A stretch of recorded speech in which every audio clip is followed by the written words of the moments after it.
Sloan is back, and with less than a week left this season there's a lot to cover.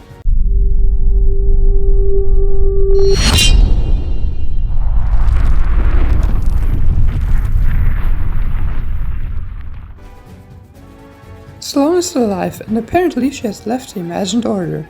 She was saved by Relic, which makes sense when you keep in mind that he wants to discover all of the island's secrets. Sloan has found some kind of apparatus, and she works together with Trace, a member of the Luminaries, to find out what it does. In the first set of Snapshot quests, we are required to seal field notes about an ancient artifact, called the Chalice of Catastrophe. The chalice was apparently made by the cubes themselves. After telling Aura about what we found, she says that the chalice wanted to be found, it wanted to be wielded, and it must have left clues behind on where to find it. So we're sent on a mission to investigate some petroglyphs. After doing that, Aura uses the images on the petroglyphs to create a map. We find out that the artifact lies there where Anvil Square once stood before the jungle destroyed it. When you arrive, you first need to offer 100 gold to Aurelia before you can collect the chalice. After we took the item, Aurelia suddenly possesses us. And after Aurelia made the most headache-inducingly stupid trade, trading the chalices for a golden fork, she leaves our body. Aura tells us that she will keep the Chalice of Catastrophe safe, and with that, the first set of quests is completed. The second lineup of quests doesn't seem to be as story relevant as the other two, but I'll still include it in case it becomes more important on a later date. So basically the coral bodies have gone missing, and with the help of Princess Brine and Triggerfish, we track them down. Eventually we find out that Riptide and Turk have been selling the coral bodies to a certain collector, but I'll come back to that later. After eliminating a lot of people, we challenge one of the fishermen to a fight.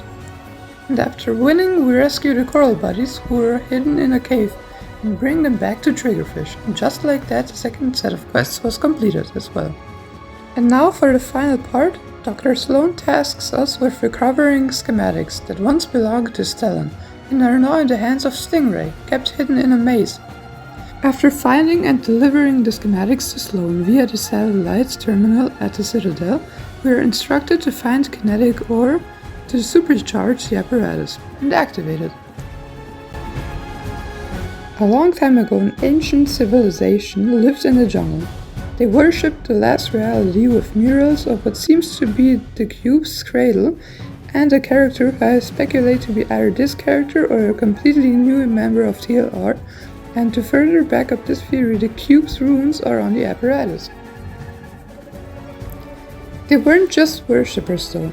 According to Sloan, they were scientists who have built technology with refined kinetic ore.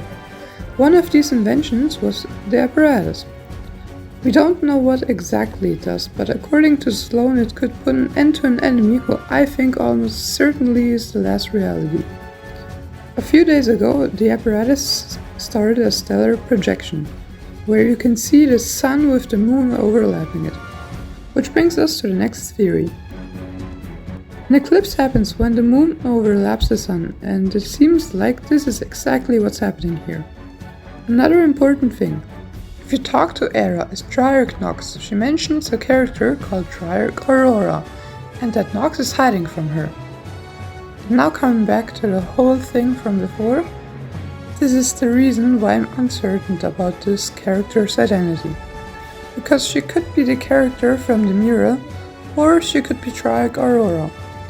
Either way, it's again matching the whole eclipse theme.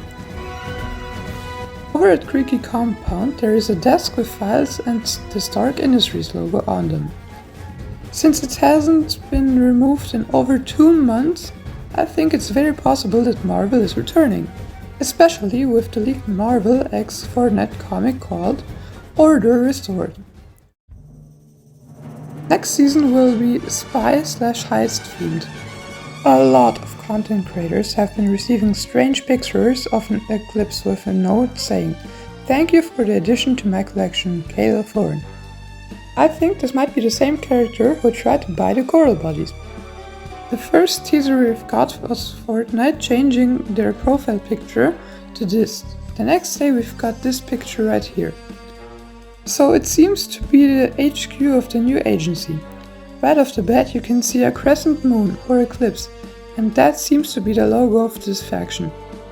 In the bottom right you can see a vault and what seems to be Midas' drum gun inside the vault.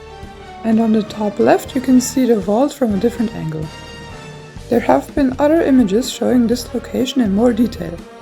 You can see palm trees all over these pictures, which suggests a new biome, since we don't have anything quite like that on the current map. The ice biome is melting and it could reveal this tropical area. We also have this battle pass skin, but since there aren't any huge reveals, I will talk about it in either a short or other video if Epic reveals more skins. If you enjoyed the video, please leave a like and subscribe, and comment if I should start doing more long videos or if I should keep the schedule. Bye!